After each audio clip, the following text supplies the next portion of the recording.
A trillion, trillion, trillion, and one.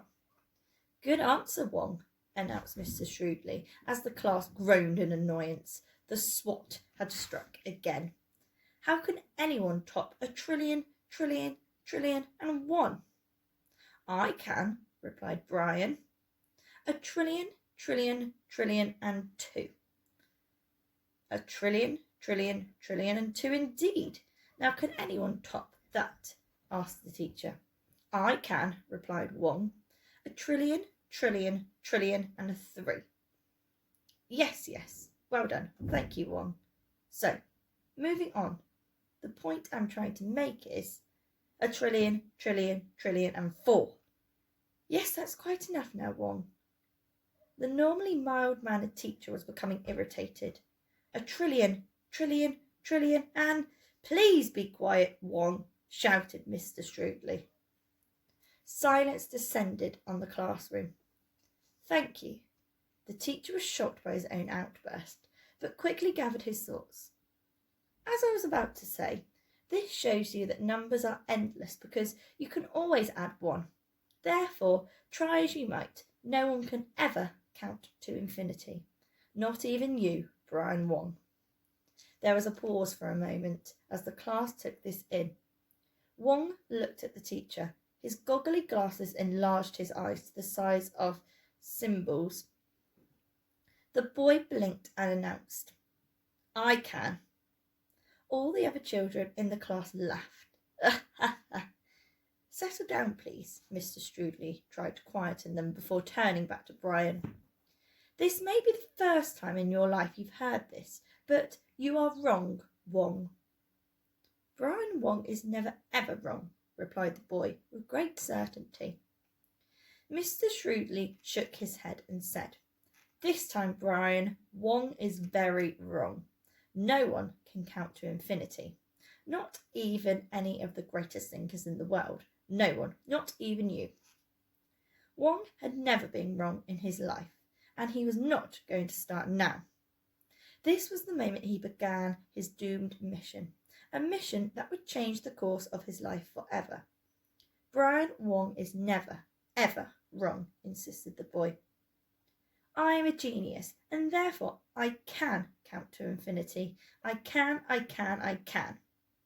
"Go on then," shouted Chan from the back of the class. "Yes," joined in the other pupils. Even the normally sensible Mr. Strudley felt inclined to egg the swot on.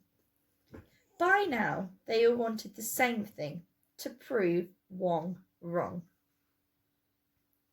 "We were waiting," announced the teacher with a wink to the rest of the class. Wong briefly cleared his throat and then began. 1, 2, 3, 4, 5, 6. There were gales of laughter from the other children in the class.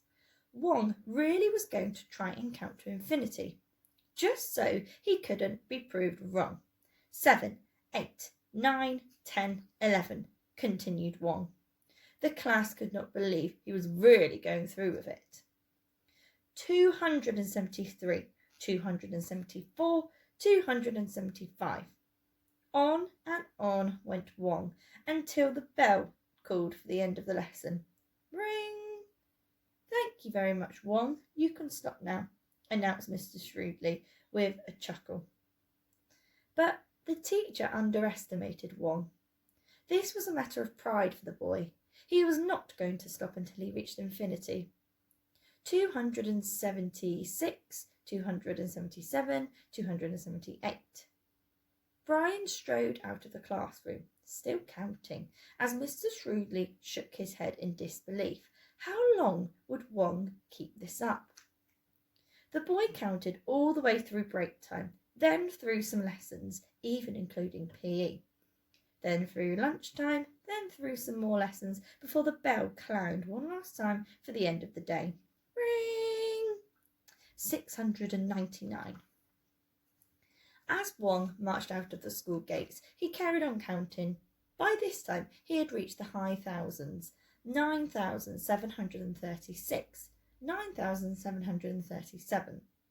All the other boys laughed at Wong at the bus stop. Chan felt a pang of guilt. He tapped his classmate on the shoulder and said, "Come on, Wong. Let's get an ice cream. This is stupid." A furious look crossed Wong's face. "You have made me lose count," he raged. "Now I have to go back to the beginning again." "But Wong." 1, 2, 3. When he returned home, Wong counted all through his dinner. 30,609, 30,610, and bath time. When he went to bed, he wrote down the last number that he had counted on a piece of paper. 48,392. That way, he could start again as he woke up with 48,393, which he did. There you go. Counting in the bath there. All through the next day, and the next day, and the next, Brian Wong counted and counted and counted. Soon he had reached the millions, and after that, a couple of years later, the billions. When he reached a trillion, he felt it was too late to stop now, so he carried on into the zillions. 2,603,000,003. 1,000,1,301. 1,603,000,003. 3,000,000,000. Oh, they're just in a random order. No wonder that's not making sense. Let's carry on with the story. People from surrounding villages and towns would often come to watch Wong's never-ending task. They called him Counting Boy, but in time they had to change that to Counting Man as he grew older. His hair was turning grey. He had to put even thicker lenses in his glasses now, so that his eyes were the size of footballs. But Wong would not be proved wrong. He was going to count to infinity if it was the last thing he did. Even when his maths teacher, Mr. Shrewdly, died of old age at 103, Wong refused to stop. 9,708,380,000,092,400,502. The numbers were becoming quite a mouthful. As time passed, Wong himself became an old man. He had been counting non-stop for 60 years. He had a long flowing beard the length of an elephant's trunk. Yet still he kept counting. As long as he kept counting, Wong thought he could not be proved wrong. 11,990,000,1,106,603. There you go. There's a picture of him now. He's growing old. His beard's going on and on and on. Finally, one night Brian Wong was lying on his deathbed. He was now 111 years old, and life was slipping away from him. Yet he was still counting, hoping that somehow the next number might just be infinity, though it never was. 12 gazillion, zillion, trillion, billion, million and 3. 12 gazillion, zillion, trillion, billion, million and 4. His old classmate Kenneth Chan came to visit him one last time. Wong was fading fast. Chan perched on the edge of Wong's bed and said, "You don't have long left, my friend. Perhaps it's time to stop counting and enjoy the last few moments." Wong looked Chan straight in the eye, an expression of extreme annoyance in his face. "You stupid fool! You made me lose count again. Now I have to go back to the beginning." "Wong, no," pleaded Chan. 1, 2, 3, Wong began. Of course, Brian Wong never did reach infinity. However, just as he could not prove the number infinity existed, no one else could prove that it didn't.